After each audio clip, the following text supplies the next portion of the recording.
ప్రజా సమస్యలపై స్పందించాల్సిన మాజీ సీఎం ప్రతిపక్ష నేత అసెంబ్లీకి ఎందుకు రావట్లేదని కాంగ్రెస్ ఎమ్మెల్సీలు ప్రశ్నించారు.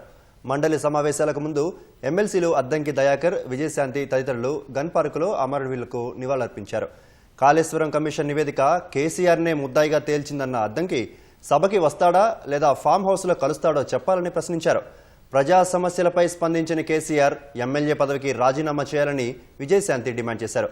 ప్రజల కష్టాలపై కావాలనే బీజేపీ, బీఆర్ఎస్ పార్టీలు బురద జల్లుతున్నాయని అసెంబ్లీ మీడియా పాయింట్ వద్ద ప్రభుత్వ విప్ ఆది శ్రీనివాస్ మండిపడ్డారు.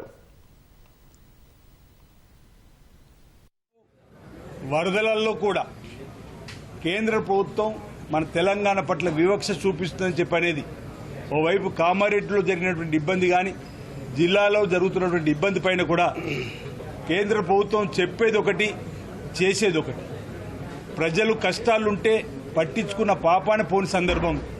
అరే యూరియా ఇచ్చేది మీరు, పంచేది మీరు, దానిపైన కూడా విమర్శ చేసిన సందర్భం. ఈరోజు వైఫల్యం మీ వైపు, భారతీయ జనతా పార్టీ ప్రభుత్వం వైపు వైఫల్యం స్పష్టంగా కనిపిస్తున్నా. ఈరోజు ఈ రాష్ట్ర ప్రభుత్వాన్ని ఈరోజు బదనం చేసేటువంటి కార్యక్రమం చేయడానికి కూడా మీ సందర్భంగా తప్పుపడుతూ ఈ అసెంబ్లీ సమావేశాలు ప్రజాస్వామ్యయుత పంతాలో అందరికీ అవకాశాలు ఇచ్చి నడిపేటువంటి కార్యక్రమంగా నేను తెలియజేస్తా ఉన్నాను.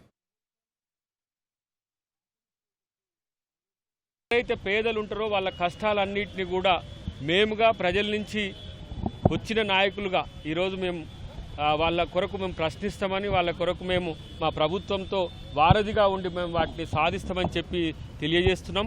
సోనియా గాంధీ గారు లేకపోతే ఈరోజు తెలంగాణ లేదు. ఆ తల్లి యొక్క ఆలోచన మేరకు ఈరోజు తెలంగాణను మేము సాధించుకోగలిగినాం. అందుకనే ఆమెకు కూడా రుణపడి ఉండి తెలంగాణ అమరవీరుల యొక్క ఆశయ సాధన కోసం మేమందరం కలిసి కృషి చేస్తామని చెప్పి తెలియజేస్తున్నాం. అదే ఇప్పుడు వాళ్ళ పరిపాలనలో అనేక సమస్యలు ఉన్నాయి.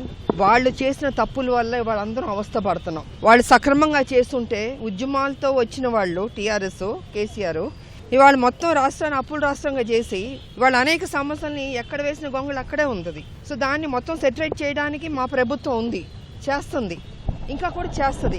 కొంత టైం పడుతుంది. ఒకే రోజు అద్భుతాలు జరగవండి. ఎందుకంటే వాళ్ళు చేసిన తప్పులు మరి అప్పులు అన్ని చోట్ల పెట్టారు. మరి అవన్నీ సెటరేట్ చేయాలని కొంచెం టైం పడుతుంది. కాబట్టి ముందు ఈ వరదల్లో చిక్కుకున్న వాళ్ళందరికీ వాళ్ళకి ఏదైనా తొందరగా వాళ్ళకి అందేటట్టు చేయాలని మేము అందరం కోరుకుంటున్నాం. మా ప్రభుత్వాన్ని కూడా అడుగుతున్నాం. ఎందుకంటే